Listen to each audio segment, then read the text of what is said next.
Me gusta tanto ir. En fin, ¿eh? Ahí vamos, ahí vamos. No, muy bien, todo está bien, vas a ver. Qué bueno. Esperemos que así sea, ¿eh? Sí. Esperemos que así sea. Buenas Pues tú noches. dices, José Samuel, ¿cuándo quieres que arranquemos, Hola, eh? Salvador, buenas noches. Pues mira, son Hola, las 8 en Salvador. punto. Si quieren, nos esperamos 5 minutitos en lo que se conectan. Muy bien, no hay ningún problema. Perfecto. Ay, ay, ay.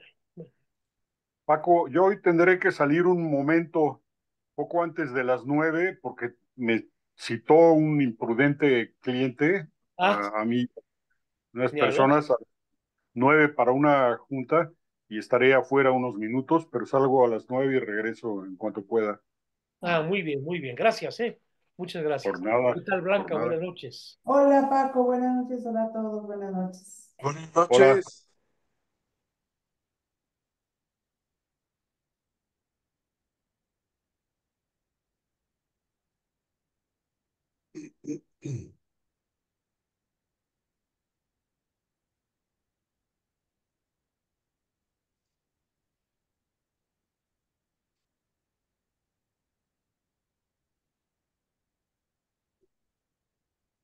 Veo Esperamos, solo que ¿Sí? Paco, creo que Tavi no nos acompañará hoy porque entiendo que hoy por la mañana falleció su padre.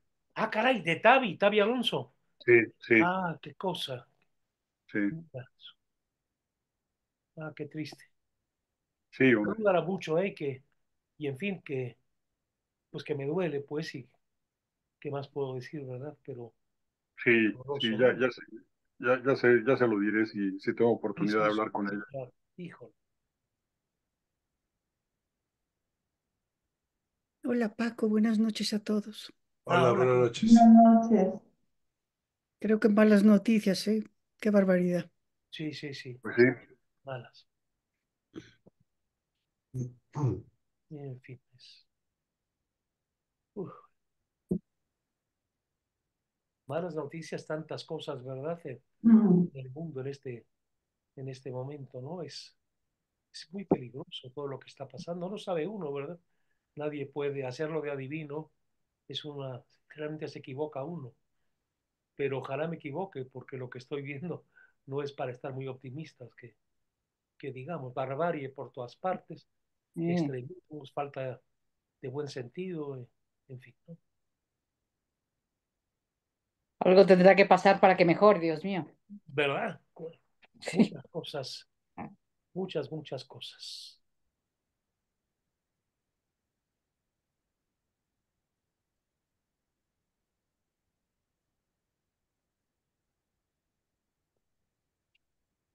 Ay,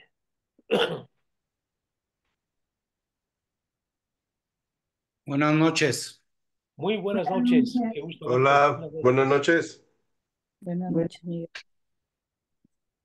Paco, y cuéntanos cómo sigues. Ay, les acabo de decir, ¿eh? Ah, Que perdón. no, para no fastidiar a los demás. O sea, haré el relato muy breve. Fui a mi cita, pues, ya con el último análisis clínico, y confirma la hipótesis. Me aumentaron el medicamento y estoy viendo mucho mejor. Y hay uno que todavía lo tengo que tomar un mes. Son dos medicamentos, uno un mes, y se supone que haya muy buenos resultados dentro de exactamente un mes, ¿no? Entonces, pues vamos a ver. Por lo pronto estoy leyendo mucho mejor, me estoy fatigando menos, estoy, pues sí, leyendo bien. Vamos a ver, ¿no? Todavía no, me dice que todavía no es prudente que que maneje el coche, lo cual significa no poder tomar carretera, lo cual significa no poder ir a descansar allá en Nepantla, que tanto me gusta, pero bueno, ahí estamos, ¿no? Digo que uno finalmente acaba resignándose, pero con la esperanza de que todo vuelva a la normalidad en más o menos dentro de un mes, más o menos. Ok, bueno. Sí, Esos son buenas noticias, ¿no? Al final del día. sí, sí, sí. Después de todo, sí. Y de la tos? ¿Te han dicho algo? No, mira, de la tos, la verdad es que como estos son, ya ves que hoy en día vivimos en el especialismo, ¿no? Y estos son Ujú. oftalmólogos y no hablan más que de cosas de oftalmólogos. Entonces, a lo mejor me doy un tiempo para ver al neumólogo, ¿no? Pero bueno, como ya me han hecho pruebas de todo, eh, no tengo nada. que sea para asustarse. La tos es desde luego algo molesto. Sobre todo si hablo mucho, ¿no? Si hablo mucho me viene un poquito de tos, pero fuera de esto nada más puedo dormir muy bien y, y solo en la mañana yo toso un poquito y ya me levanto a tomarme un buen café y empezar el día. Pero en fin, ahí va. Siempre es una No. buena idea, siempre es una buena idea. Sí, ¿verdad? Sí, sí, sí, sí, Claro. claro. Muy bien, Paco, pues si te parece, podemos arrancar. Hoy es la séptima sesión del seminario, Así es. hoy que es viernes 27 de marzo, y pues ya estamos grabando, ya estamos transmitiendo en Zoom. Le enviamos un saludo a todas las personas que vean esta transmisión por Zoom o por Facebook, o que la vean en el futuro ahí en YouTube. Ajá. Gracias por acompañarnos, y bueno, vamos a cederle la palabra al profesor Paco Prieto. Adelante, Paco. Bueno, al ratito lo que quiero es que como ya hicimos la sesión pasada y alguna otra, ustedes presenten un informe, ¿verdad?, de lectura, punto de vista crítico, lo vamos dialogando y así vamos construyendo la sesión. Recuerden que para hoy la lectura era, bueno, no está mal leer el ensayo que se llama propiamente El mito de Sísifo, que es el que esencializa este ensayo de Camus, y leer en El hombre rebelde, revuelta y arte. Bien, antes quiero hacer una pequeña reflexión.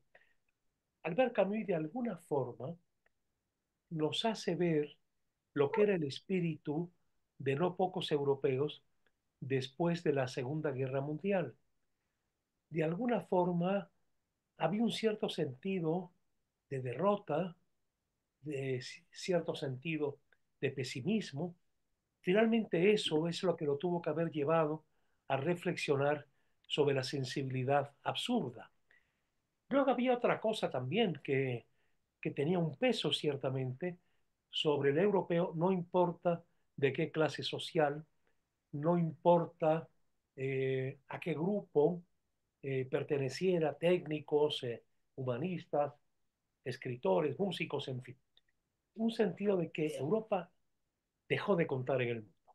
Ortega y Gasset esto ya lo había visto venir e incluso había dicho que algo que anunciaba lo que sería la comunidad europea. Veía que a los europeos les sería consciente que ya no podían mandar en el mundo. En el mundo mandarían los norteamericanos y los rusos. Y ni los unos ni los otros tenían experiencia de mando, en el sentido de cómo coordinar, cómo crear las bases de que se pueda vivir en un cierto grado de colaboración o de comunidad. Tenía un solo camino, Europa, para mantener una influencia en el mundo. Y ese sería que estuviese unida, que se uniera. El azar, que no se puede olvidar el azar cuando se analiza cualquier situación histórica, hizo que en aquellos años posteriores a la guerra hubiera en Europa unas figuras verdaderamente excepcionales, que fueron el italiano de Gasperi, que fuera el belga Schumann y que fuera también aquel canciller de una Alemania que había sido derrotada, que era Konrad Adenauer.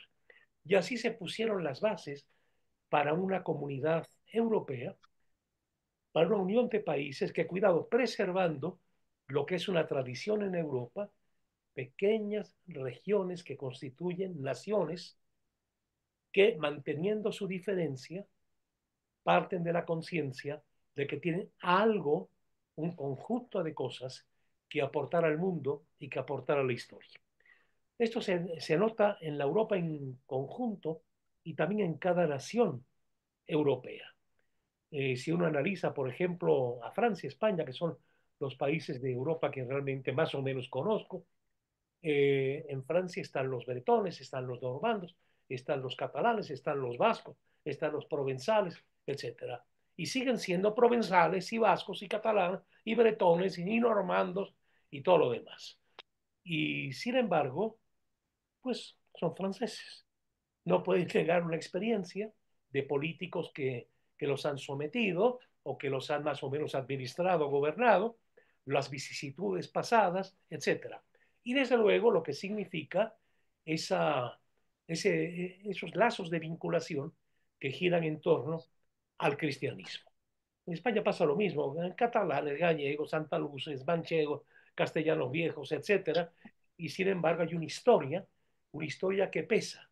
Finalmente todos padecieron la guerra civil, todos padecieron las luchas de conservadores y liberales, todos padecieron el conservadurismo y el clericalismo, todos padecieron la dictadura del general Franco, etcétera, ¿no? Es decir, hay un peso, hay una experiencia que los marca. Y mientras mantengan una cierta unidad, el peso que tienen en la comunidad cuenta.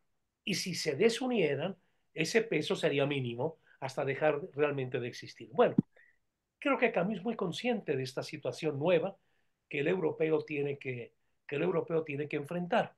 Y ahí que vea el absurdo, sensibilice el absurdo, sensibilice las dificultades y le quede claro también que la salida es por lo pronto la lucha feroz contra cualquier forma de autoritarismo, de buscar dominar o subyugar a los demás.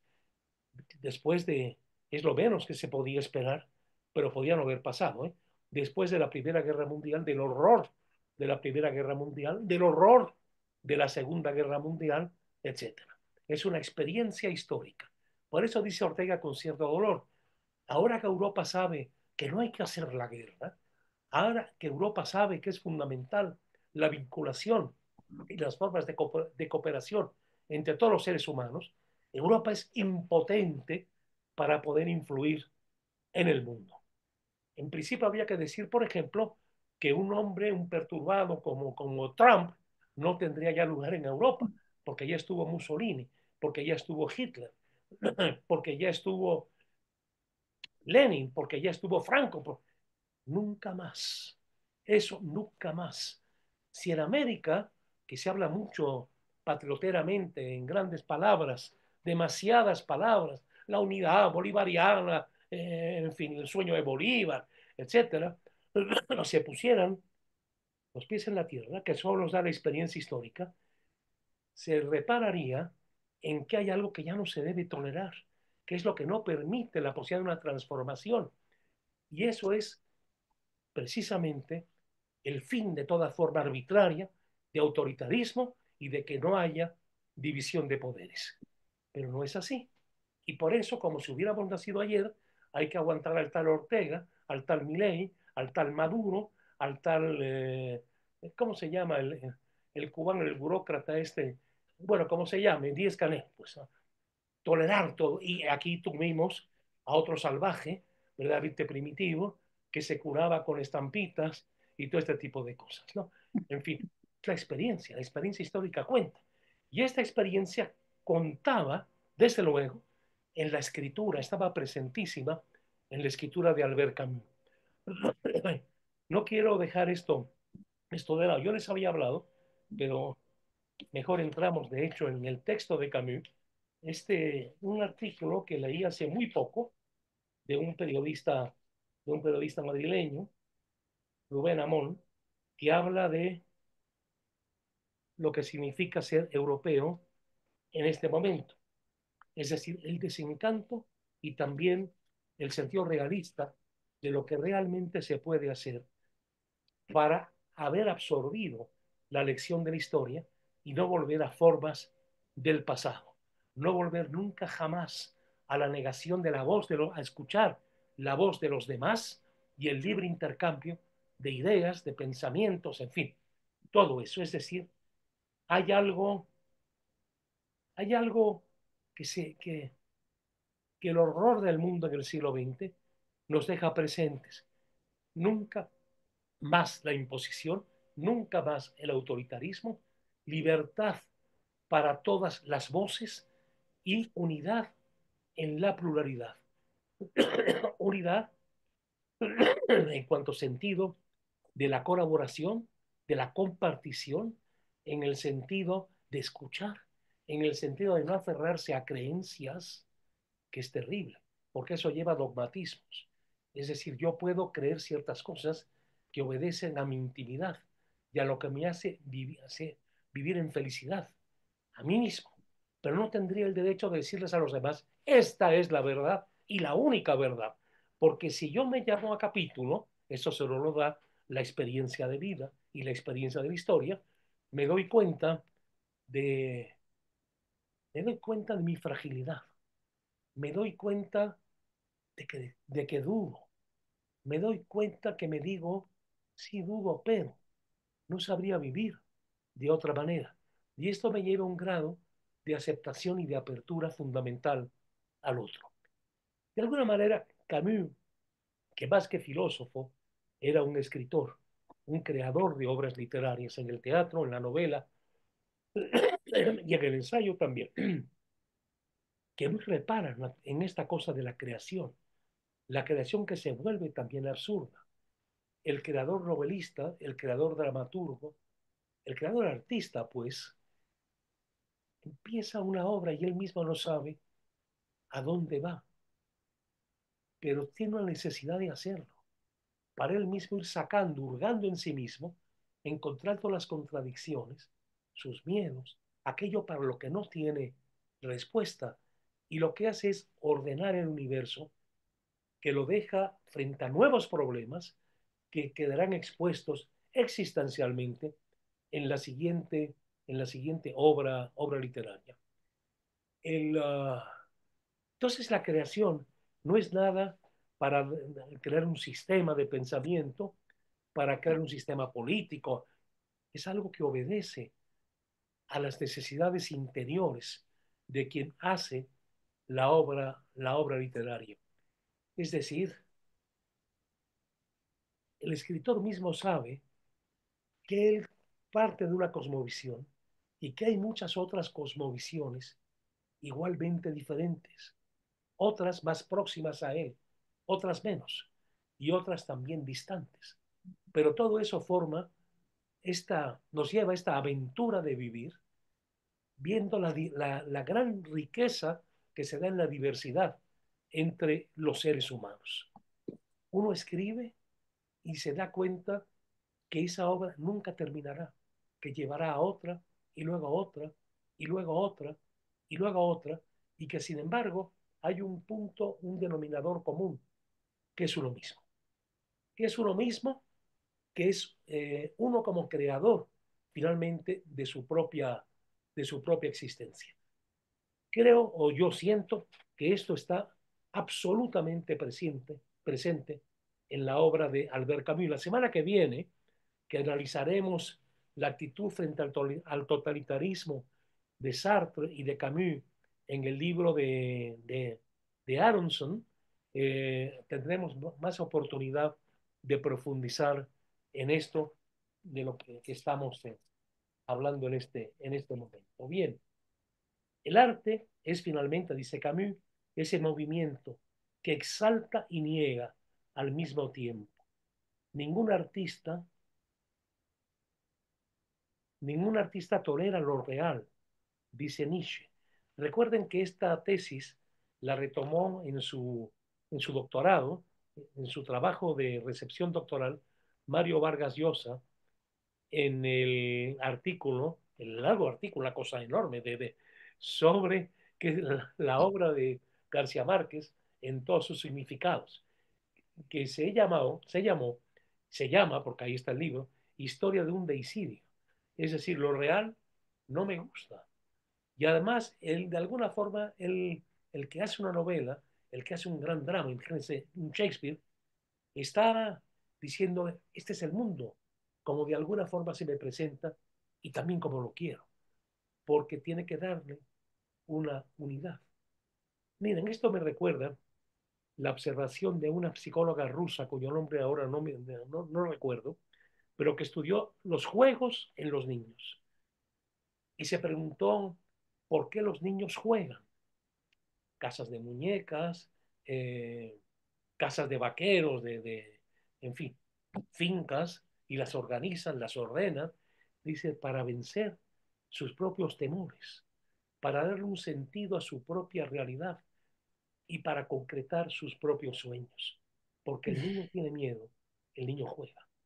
Y esto me parece que es muy importante tomarlo en cuenta. El escritor también es lúdico. Por trágica que sea la obra, es lúdica.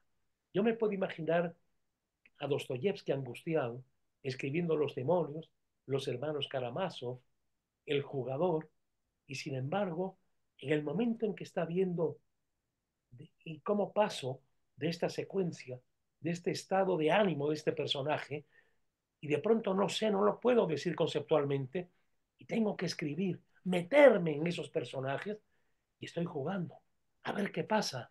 Y de pronto me puedo imaginar a Dostoyevsky frotando las manos, qué bruto, qué bien salió, esto va muy bien, y luego con mucho miedo. ¿Y podrá esto seguir? ¿Tendrá esto una siguiente página o no tendrá una siguiente página? Hay un fondo lúdico que le da también sentido a ese trabajo que siendo trabajo parece que no lo es, pero que en realidad es muchísimo trabajo. Un ingeniero que hace un puente aprendió en la universidad cómo se hace un puente, no tiene más que seguir el manual si no es muy creativo. Puede ser Calatrava, puede ser, pero bueno, si no lo es, tiene cómo hacerlo. Seguir las instrucciones, conoce de esos materiales, les da forma y hace su puente. Pero el escritor no sabe. El único material que tiene su propia vida, su propia recepción de los otros. Entonces siempre va con el miedo de que se acabe todo y que ya no sepa cómo continuar. Es decir, que no haya obra, que fue un engaño, que fue una alucinación. Esto de alguna forma es absurdo, pero lo sigue haciendo. Si nosotros contamos el escritor que vive de su trabajo, pues son muy pocos. Han sido muy pocos a lo largo de la historia. Otros no solamente no vivieron de su trabajo, se tuvieron que hacer mil otras cosas para sobrevivir, ¿no? Y sin embargo lo hicieron. Sin embargo, siguieron trabajando. Hubo escritores que vivían más de sus artículos, publicados en muchas revistas, periódicos, en su lugar de donde trabajaban y en el mundo, pero no de sus libros, que era lo que más quería. Eso no contaba en su vida. Y seguía, sin embargo, escribiendo. A veces, a veces llega el final y llega creando. Después de una novela entrañable, Cesare Pavese se da cuenta que la tristeza y el absurdo pesan más sobre él, se encierra en un hotel y todavía escribe en su diario, todo esto da asco, basta, y se mata. Ese fue el final de aquel turinés, ¿verdad? Que dejó obras tan interesantes, porque parece que, parece que en las obras de Pavese pasa nada o pasa casi nada, y lo sostiene 150, 200 páginas, no fue un autor de novelas muy largas, nos tiene, nos hace seguir un trayecto, nos hace ver cómo algunas de esas situaciones las hemos concebido o las hemos vivido o las hemos padecido y sentimos que da un toque en la palabra, que es lo que nos lleva a sentir esa poesía que nos lleva al silencio. Aunque sea un escritor radicalmente realista, casi naturalista, pero todo está impregnado de una honda, de una profunda poesía. ¿Qué es esto y cómo aparece de pronto esa luz de la poesía que es la que mantiene a las obras, aunque sean en prosa, las que mantienen las obras vivas? Recuerdo ahora ese cuento que me gusta tanto, muy breve, 3 cuartillas, 4 cuartillas, del ruso Iván Bunin, que hoy casi no lo lee nadie, aunque haya sido premio Nobel de Literatura, que se llama La belleza, que no hace más que describir, al estilo Pavese, podríamos decir, aunque eran contemporáneos, a un niñito que estaba casado con un señor, que es su papá, que queda viudo. Su madre era la que le daba la ternura que el señor no le dio nunca. Era una mujer muy guapa, muy lucidora, y de pronto su papá, al poco tiempo, se casa con otra señora, igualmente guapa, e igualmente lucidora, pero para quien ese niño es un estorbo. Y entonces nos va llevando Pavese en muy pocas líneas a cómo el niño lo sacan del cuarto en el que vivía, le dan un cuarto más pequeñito porque ha nacido otro niño en la familia y empieza a recolectar objetos que le son queridos. Su pequeño tesoro interior reflejado en unos objetos. Lo misterioso del cuento es el título, que es el que le da sentido, la belleza. Es el escritor o es el artista que nace. En ese orden que pone en su cuarto, está jugando y se está organizando un juego que es su propio juego. En esa gran novela que se llama Las inquietudes del estudiante Terres, el gran novelista austríaco Robert Musil la acaba como la empieza. La madre lleva al hijo a un colegio militar, ¿eh? Y entra al colegio militar donde pasan muchas cosas tremendas por otro lado. Y al final, cuando le expulsan por un asunto que no voy a narrar, porque no es el tema que nos reúne acá, la madre va por él y empieza a ver lo primero que había visto, una descripción en palabras del pueblo, pero ahora lo quiere dejar fijo.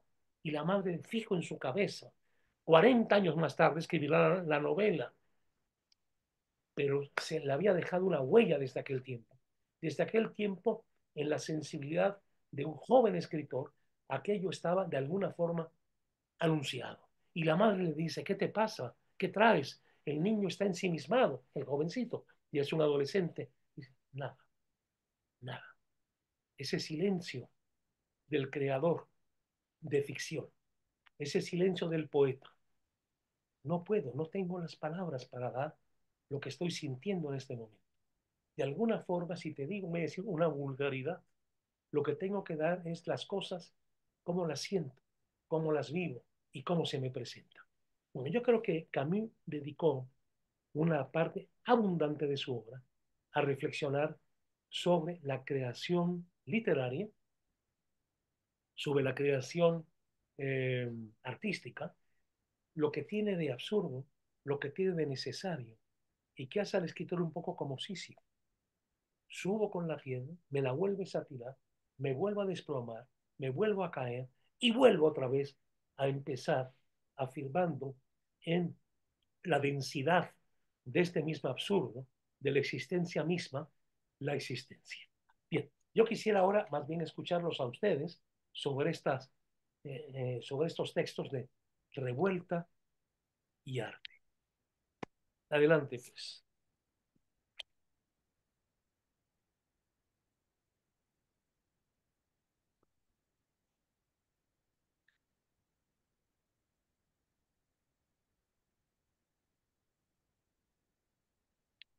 Bueno, voy a recordar, porque esto también es un tema importante sobre el mismo asunto para nuestra conversación de hoy en la noche. Camus nos advierte sobre la hostilidad al arte que muestran los reformadores, los revolucionarios. La reforma, por ejemplo, escoge la moral y exilia la belleza. La belleza es peligrosa. La moral es muy clara, es conceptual, en fin. Y luego hay multas a quien no la sigue. Rousseau, el pedagogo Rousseau, un hombre tan complejo, era un hombre muy humanista. Cuando uno lee la Nueva Eloísa, uno siente que le toca las fibras más sensibles. Y fue un hijo de tal, ¿no? Con las mujeres que lo acompañaran, y un negador de las personas que habían sido tan importantes para él. Este hombre tan delicado a la vuelta a la naturaleza, ¿no? En la nueva escuela, etcétera, era en la vida concreta lo más contrario a todo lo que... Eso también pasa, eso también es absurdo de alguna forma. Rousseau denunció en el arte una corrupción que añade la sociedad, es decir, el arte rompe lo espontáneo, lo que serían los seres humanos si hubieran sido criados en el campo, observando la naturaleza, aprendiendo de ella, etc.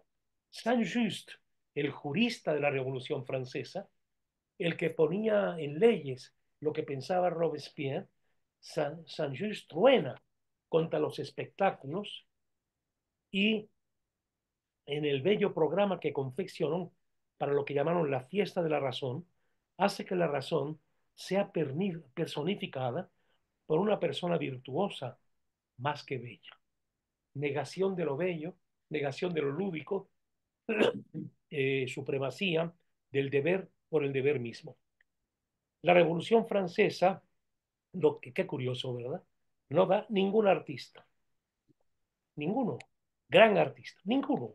Da, eso sí, un gran periodista, que fue Desmoulins, un periodista notabilísimo, de qué modo ponderado, investigando siempre los hechos, viendo qué había detrás de las palabras.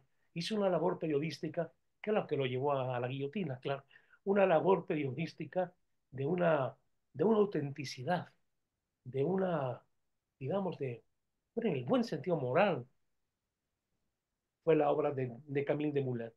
Y un escritor clandestino, Sade, el Marqués de Sade, que yo, a diferencia de Camille, no creo que su obra valga literariamente, pero sí creo que es importante leerla porque nos da un signo de los tiempos.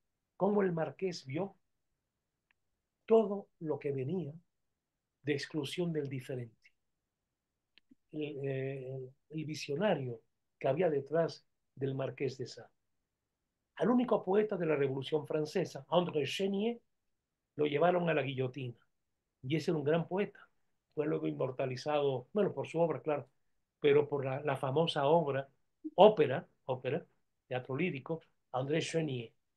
Y al mejor prosista de la época lo condenaron al exilio en Londres. Y que creo, no dice el nombre Camus en el libro, pero yo creo que es Joseph de Maistre. Y se pasó, ¿verdad? Se volvió cada vez más legitimista y tradicionalista, asustado por aquellos que anunciaron el nuevo camino y las nuevas luces.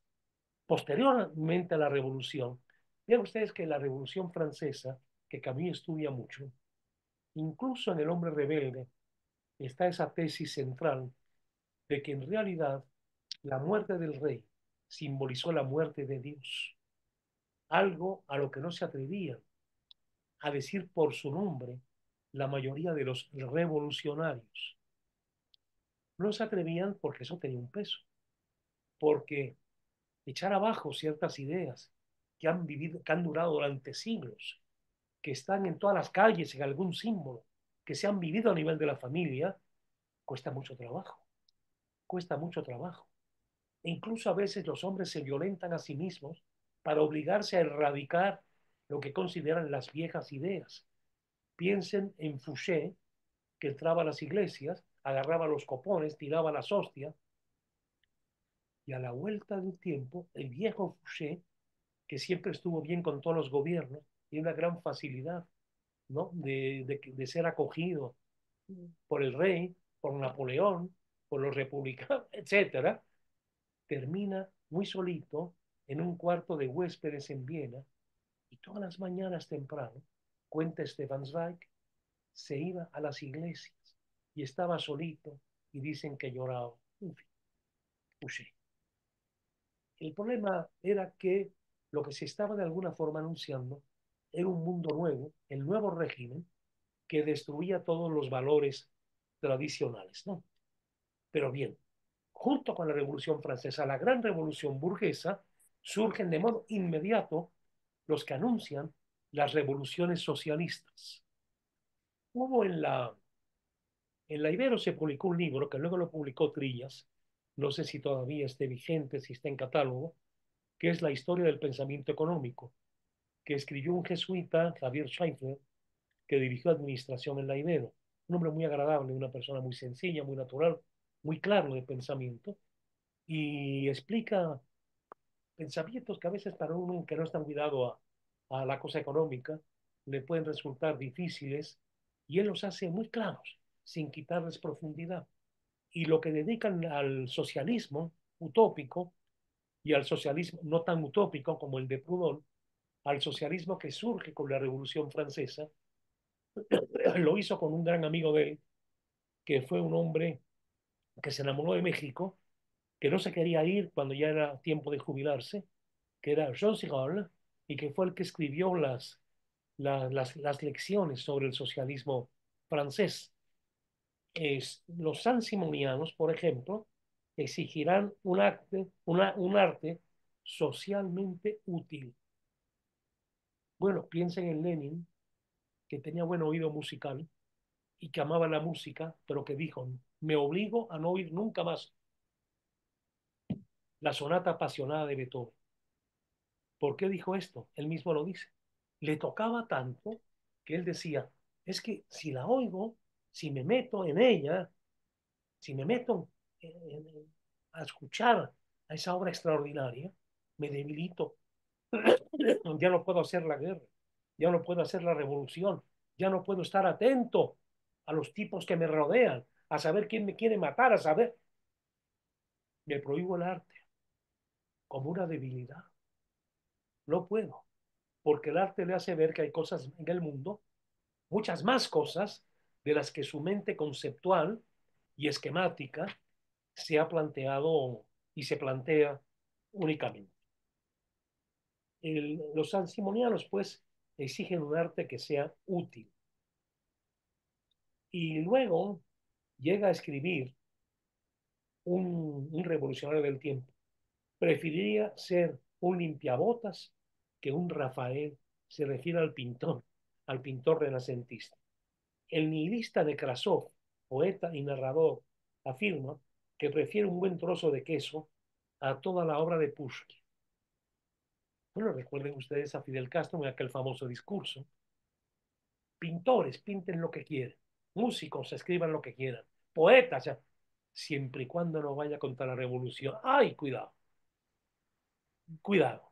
Una cámara sobre aquel discurso nos hace ver a un notable autor dramático, quizá el mejor dramaturgo cubano que ha habido, Virgilio Piñera, que era un hombre más bien chaparrito, delgado, un hombre muy frágil, afeminadísimo por otro lado, pero muy fuerte en su expresión dramática, y Virgilio Piñera se le ve temblando, temblando, porque intuyó de modo directo lo que aquel discurso estaba significando. Y Castro, que era un hombre, como ustedes saben, muy inteligente, muy perceptivo, muy atento, un hombre de poder, le dice, ¿a usted qué le pasa? Y vemos que el otro se llena de miedo y dice eso, es que, es que, es que tengo mucho miedo. Dijo la verdad. Como ustedes saben, poco después vendría la persecución de homosexuales y el encierro en campos de estos que les llaman ahora de adiestramiento, ¿no? O sea, de rehabilitación para que dejaran de ser homosexuales, etcétera, ¿no? Claro, menos los que no se podían tocar. ¿Quién iba a tocar a Lezama Lima? Pues no, porque era contraproducente para la imagen que querían dar. Pero esto vemos como a lo largo de la historia se fue dando. Isaac Babel, el gran novelista soviético que luchó por la revolución soviética, terminó en el Gulag y ahí murió en un campo de exterminio. Y así podríamos contar casi uno por uno a los grandes poetas que convivían cuando nace la Revolución de Octubre. La ideología alemana, por ejemplo, no es menos severa. Según los intérpretes revolucionarios de la fenomenología del espíritu, no habrá arte en la sociedad reconciliada, en la revolucionaria. ¿Por qué? Porque la belleza será vivida, no imaginada. Esto es tremendo. La belleza será vivida, no imaginada. ¿Para qué hacer arte? Si haces arte, vamos a Camus, es porque eres un rebelde. Es porque dices que no a muchas cosas. Es porque te enfrentas a muchas cosas. Es porque ves que no todo es perfecto y que no todo es armonioso y que por más que se haya pretendido muchos cambios, sigue habiendo mucha paja en el mundo y mucho horror y mucho terror en el mundo también. Que en cualquier momento viene el zarpazo que te va a meter en un calabozo. Entonces eso no les gusta. Querían que Shostakovich y Prokofiev escribieran una música que la gente diga, ay, qué bonito, ay, qué cosa tan bella, Lo que pudiera usted cocinar un cocido mientras está oyendo esa música. Pero ¿quién va a cocinar un cocido si está oyendo a Shostakovich? Si está oyendo al mejor Prokofiev, si está oyendo a Gustav Mahler. Sí, no se puede. No se puede porque me perturba. Yo sí puedo oír al gran Mozart, grande en todo, en el divertimento y en esas obras tan hondas cuando ya lo muerde la existencia. Yo puedo oír al Mozart de la juventud, de esas lindas sonatas, mientras estoy haciendo unos pulpos a la gallega, por ejemplo. Pero el Mozart del Requiem no puede. siento que estoy profanándolo si me pongo a hacer unos pulpos a la gallega mientras estoy oyendo el Requiem de Mozart o, o el concierto número 24 para piano y orquesta. Por eso los miembros del grupo de Frankfurt, tan alemanes por otro lado, cuando llegaron a Estados Unidos se escandalizaron de que los americanos utilizaran el arte hasta para anunciar pan, una marca de lo que fuera, y abajo las notas del inicio de la Quinta Sinfonía. Claro, serían un poco ridículos para el gringo medio, que son casi todos, pero no lo podían entender. Les parecía que aquello era una profanación, ¿verdad? Se burlaban mucho de ellos también, de Adorno, de Horkheimer, de todos ellos. Hannah Arendt también, incluso Hannah Arendt, que mire que yo la admiro muchísimo, ¿verdad? Pero era tan alemana que nunca pudo darle un golpe a los Estados Unidos. Daba su clase y la daba en alemán, como diciendo el que no habla alemán que no entre, porque todo lo que ella tenía que decir, si no se decía en alemán, perdía su esencia, exactamente lo que ella quería decir, etcétera, etcétera, ¿no? Y vaya que esa mujer nos hizo ver tantas y tantas y tantas cosas que antes estaban ocultas.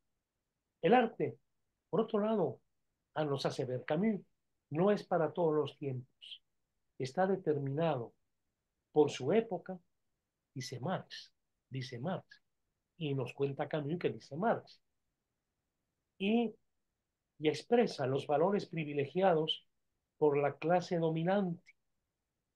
Hay un arte válido, dice Marx, el arte al servicio de la revolución. Y Camus nos recuerda una parte de la crítica a la economía política de 1857, el prólogo que escribió Marx, en que Marx cuenta que vio que anunciaban una tragedia de Eurípides que le gustaba mucho y decide ir al teatro. Y cuando sale del teatro sale muy contrariado, porque Eurípides estaba planteando problemas que no tenían que ver con el siglo XIX en el que vivía Marx, que no tenía que ver con los modos de producción de la época en la que estaba Marx y que sin embargo seguía estando vigente. Es decir, que el arte era algo que trascendía el tiempo, que trascendía los tiempos.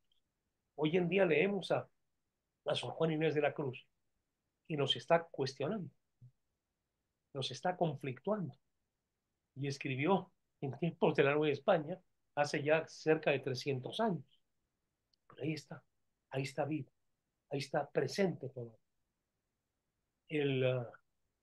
Bueno, los grandes maestros, las obras que se conservan, son obras que nos siguen enviando mensajes, que nos siguen angustiando, que nos siguen haciendo ver que hay algo que no ha pasado. Cuando yo abro, por ejemplo, la obra china que más he leído, el Tao Te Ching de Lao Tse, digo, qué barbaridad. Esto pasó 500 años antes de Cristo y esta obra me sigue interpelando, sigue estando viva. Y si ustedes se fijan históricamente, hay un momento en el cual parece que han llegado al fondo último de las cosas, al nivel del espíritu, en las grandes civilizaciones, lo mismo de Oriente que de Occidente. Es curioso cómo el siglo de Pericles coincide con los tiempos de Lao Tse, con los tiempos de Buda, con los tiempos de esos grandes, de Sócrates, de esos grandes maestros en todas partes del mundo. Como si se hubiera llegado a un punto en el cual ya no se podría llegar más lejos en las esencialidades del ser humano. Como si ahí se detuviera de modo violento todo lo que podía significar una fe demasiado ingenua en el progreso. El artista, pues, por otro lado, realza el mundo por su cuenta. Hay un punto en esta obra, en El hombre rebelde, y dentro del capítulo de Revuelta y Arte, en que escribe Camus: los artistas de nuestro tiempo se parecen a los gentiles hombres arrepentidos de la Rusia del siglo XIX. Sus malas conciencias, ahí están. Pero la última cosa que un artista puede experimentar delante de su arte es el arrepentimiento. Eso no lo puede negar. De eso no se puede arrepentir, porque eso es algo vivido. El gran novelista Baroja, el gran novelista vasco, Pío Baroja, vasco y universal, Pío Baroja decía, miren, el político que hable de aranceles, ahora que están de moda, pues, es la palabra que emplea de aranceles, y de cosas muy puntuales, pero que no hable de su alma. ¿Por qué va a mentir? ¿Por qué va a decir una vulgaridad? De eso que no hable. Para eso está el poeta, no él, que se calle la boca, por tanto, que sea puntual en aquello que tiene que decir, que sea una cosa muy objetiva, etcétera. Luego, por otro lado, también, claro, que ha habido en el mundo una transformación cualitativa. Fíjense ustedes, en todas las grandes culturas, a lo último a lo que se llega es a la novela. Hay épica, hay época, hay realismo mágico, ahí está el libro de Moisés, quieren algo más realista, mágico, que todo lo que hace Moisés, separar el mar, en fin, ¿no? Ese es mágico, tremendamente mágico. Y todo eso se cuenta en el viaje épico del éxodo del pueblo judío. La Odisea, que no es narrativa de los problemas de conciencia, que son acciones, que es épica, que no se cuenta entrando a los pormenores de lo que pasa dentro del sujeto. En la Edad Media europea, el gran poema de Tristán e Isolda sustancializa y esencializa la gran pasión, el amor loco de Tristán e Isolda, que luego tomaron los surrealistas. Pero no pueden ustedes imaginar en esa obra medieval que de pronto Tristán le dijera a Isolda, Isolda, ¿te molestaría si me haces un poquitín de café o me dieras un vinito después de hacer el amor? No, porque eso rompería todo. No. Lo esencial, lo sustancial, digamos, de la pasión que une a Tristán e Isolda. La novela aparece cuando el mundo se hace complejo. La novela aparece cuando se desconfía ya de la épica. La novela aparece cuando el hombre empieza a verse que es dentro más que cualquier otra cosa. Cuando el hombre tiene capacidad de decirle que no al poder. El hombre rebelde es el que dice que no. Don Quijote, la primera gran novela de la humanidad, Don Quijote le dice que no al poder establecido, a los tecnócratas establecidos. Le dice que no. Y ahí sale, ¿no? A buscar entuertos, a transformar la realidad en la medida de lo posible, la lucha contra los molinos de viento, la lucha. Bueno, recuerden cuando enfrenta a los vizcaínos que van llevando unas señoras de la bueno, en el País Vasco no había aristocracia, pero las señoras ricas del norte y lo amenazan con los leones. ¿Y qué dice Don Quijote? Ya dueño de sí mismo, leoncitos a mí. No se queda, pero esa barbaridad llegaba. Leoncitos a mí. Es la realidad que él está viviendo, que le da unas fuerzas interiores tremendas, que le lleva incluso a retar a los vizcaínos que le suelten, a los leones, que ahí está él con su lanza, etcétera, etcétera. Pero antes que el Quijote, como alguna vez recordaba yo en estas sesiones, estaba el Lazarillo de Tormes, la lucha por la vida. Ya nadie está fijo. El Lazarillo no se va a un convento, que en aquel tiempo había muchos, y acogían al que no tenía donde dormir ni donde comer. El Lazarillo no hace eso. El Lazarillo está en la lucha por la vida, para ver qué puede sacar al que tiene más poder que él, al saber que no puede gritar demasiado, porque lo aplastan. Es un poco un anticipo de lo que sería el personaje de Cantinflas. Hay que amar entre líneas, hay que hacerse un lugar, hay que ver cómo se acomoda uno, cómo uno va también transformándose. Y va uno progresando en lo material y en lo económico. El Lazarillo es una novela durísima que hace ver lo horrible que puede ser el mundo. El cura que predica una cosa y hace otra, y no hace más que enriquecerse y golpear salvajemente al que está a su servicio, etcétera.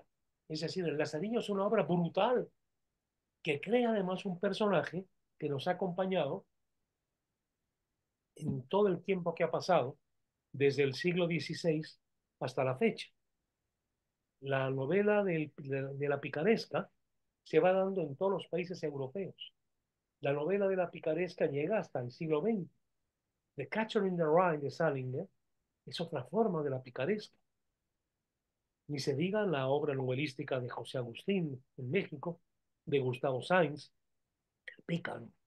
El pícaro que en situaciones adversas, que una de dos, o tú haces tu vida o no te la dejan hacer, ¿no? Y te cortan las alas.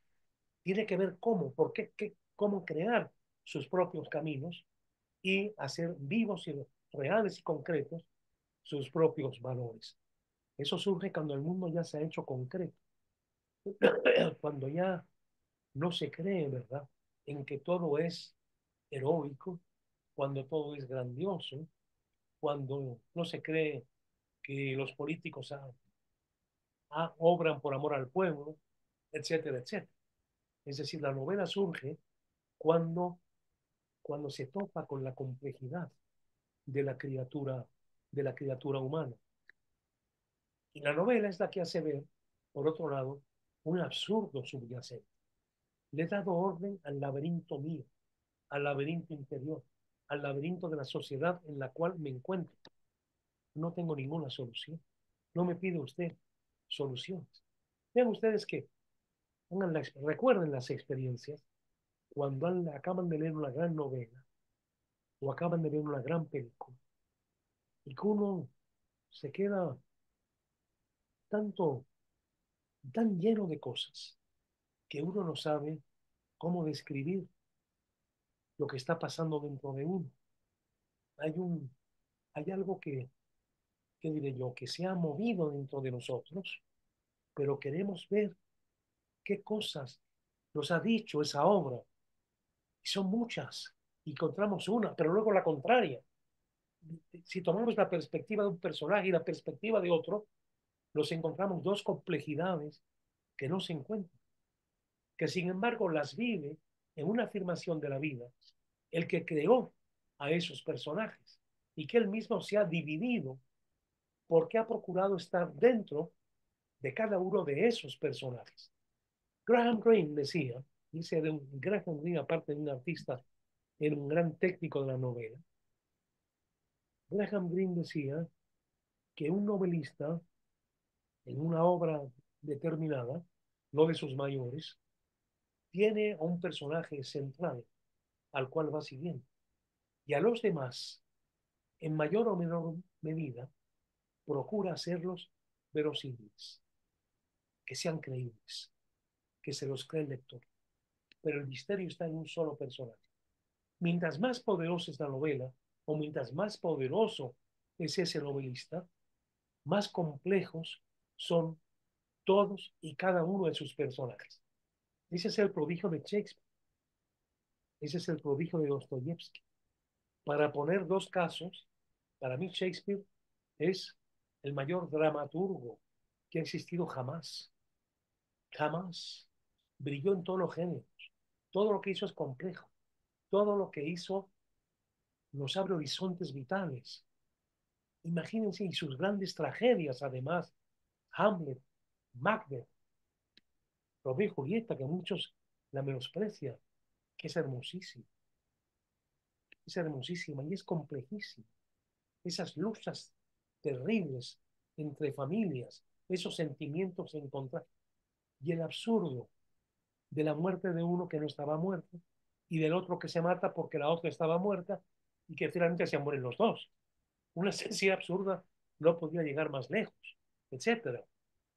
Y el Rey Lear, todas esas grandes obras shakespearianas, que uno las lee o las ve en una buena puesta en escena, y uno sale lleno qué curioso, golpeado, de pronto golpeado, ensimismado, pero con qué ganas de vivir, porque todo eso exalta al espíritu, todo eso exalta la sensibilidad de cada quien, ¿no?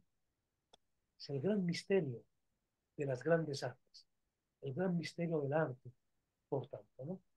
Uno reclama entonces el silencio, como la gran poesía. La leo y hago el silencio. Me rindo ante la grandeza que me ha sido comunicada. No quiero que me la decodifiquen, no quiero que me la analicen, quiero vivir toda la vivencia que me ha producido ese misterio. Por eso a un hombre simple como suele ser un político, estas cosas no le gustan, no le gustan.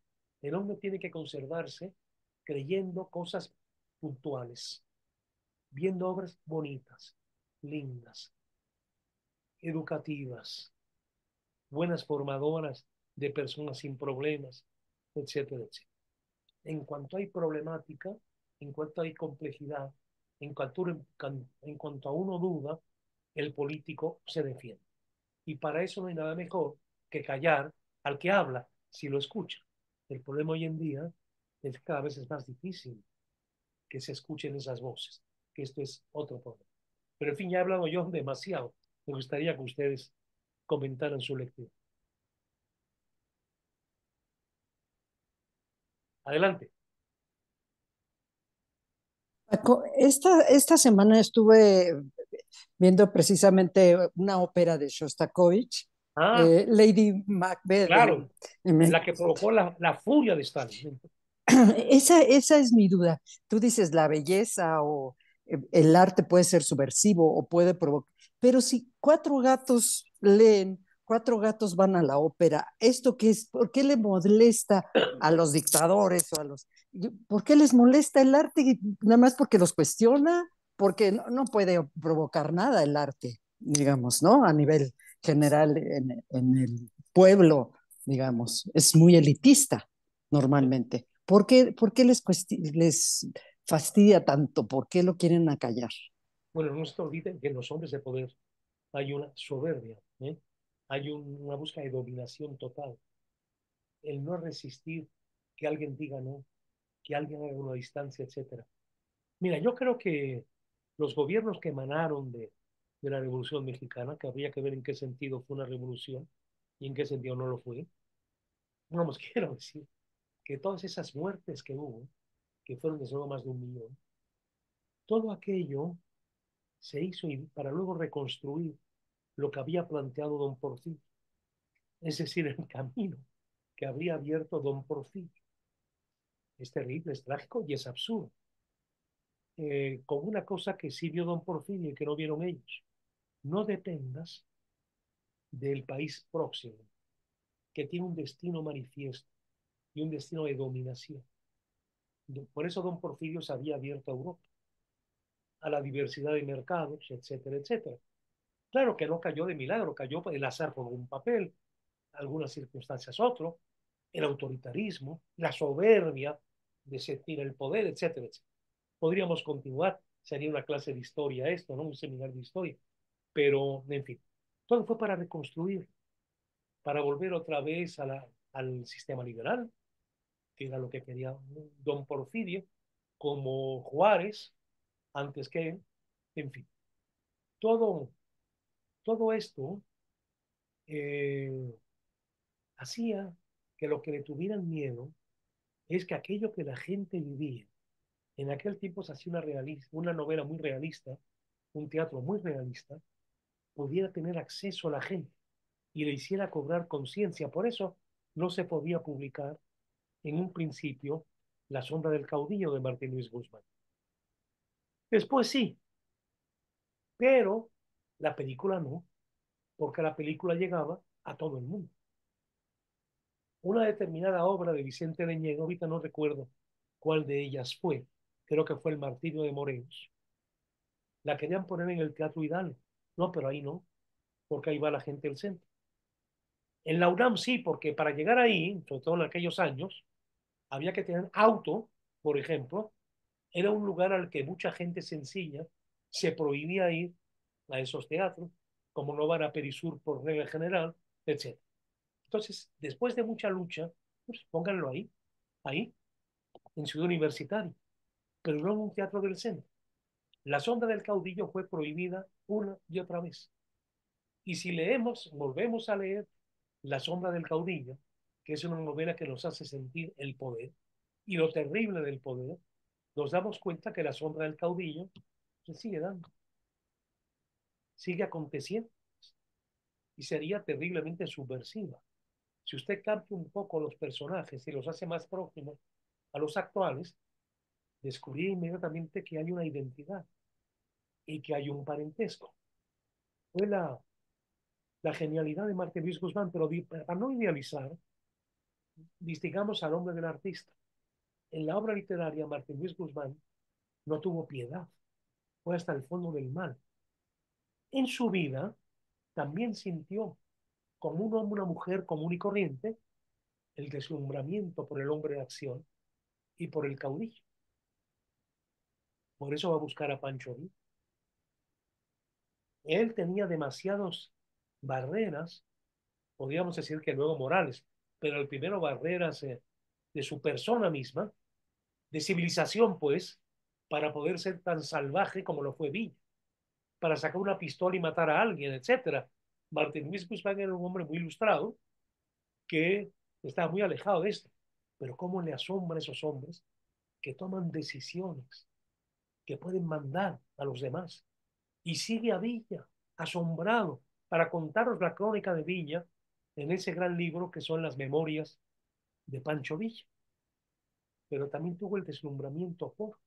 Luego puede tener un acto moral de decir, hago una distancia con esto. No me dejo embaucar por esto. García Márquez también. García Márquez estaba deslumbrado por los caudillos. Deslumbrado. 100 años de soledad a un nivel de poesía profunda en la descripción de estos tipos de la novela, de esta línea de tipos de la novela, porque es una novela muy compleja que abarca diversos tipos literarios, entre otros el militar y el hombre de poder. García Márquez lo deslumbran estos. Su amistad con Castro es un buen ejemplo. Hizo lo que pudo, y hay que hablar bien de él, además, en ese sentido, para salvar gente perseguida. Seguramente luchando contra sí mismo y aprovechando el encanto que él producía por Fidel Castro, que le parecía seguramente un hombre encantador y además defiende la revolución, etc. Pero también le deslumbraban los hombres de poder. El hombre de poder, hay quien ha hecho su obra literaria describiendo a un hombre de poder. El paraguayo, de Yo el Supremo, usted no puede mostrar esa fascinación, digo, esa hondura, describir esa complejidad, si no ha estado, usted no ha estado fascinado por ese tipo de, si no, no lo toma usted en serio, como Valle Inclán en Tirano Banderas. La primera novela de dictadores la escribió este gallego que anduvo por México, en Yucatán sobre todo, que anduvo por Guatemala y por toda la América Central, que era Ramón María del Valle Inclán, cazando palabras, cazando vocablos, deslumbrado por paisajes, y cuando ve al dictador latinoamericano le llama tirano bandera y no lo toma en serio. En el fondo, las novelas de dictadores que existieron después, excepto la de Vargas Llosa sobre Trujillo, en el fondo lo toman en serio al dictador. Lo subversivo de Valle Inclán es que no lo toma en serio. Lo primero que dice el dictador y con lo que acaba es diciendo, puta madre, es burlándose de todos. Es un tipo burdo, es un clown grotesco. Eso lo hizo Ramón María del Valle Inclán. Pero no Carpentier, oh, casi lo hace un intelectual, un hombre intelectual que manda, etcétera. Tienen como una fascinación por el poder. Si no lo tuvieran, tampoco lo podrían describir a fondo. Valle Inclán lo vuelve un esperpento al que no puedes tomar en serio, pero que existe, que actúa y que tiene consecuencias, pues, en el escenario. No, yo creo que no toleran nada que pueda contagiar a otros, con una conciencia del hombre de mando de que esos contagios van en comunicación interpersonal, que van creciendo, que se van extendiendo y que por tanto hay que cortarlos desde el nacimiento, que hay que cortarlos de raíz. Yo por eso insisto en esta gran novela del siglo XX de Ernest Junger, que supo muy bien lo que era el poder y que se llama Oimes Dil. La publicó originalmente Seix Barral y en un correo que me mandó hoy para otro asunto, el poeta Julio Ubar, buen amigo mío, me hace ver que Oimesville hoy en día se puede conseguir vía Amazon. Oimesville. Parece que está describiendo lo que se está armando en este mundo. Junger ya murió. Junger es un hombre por el que yo tengo una especial simpatía porque fue un joven rebelde que dijo que no a muchas cosas. Era hijo de un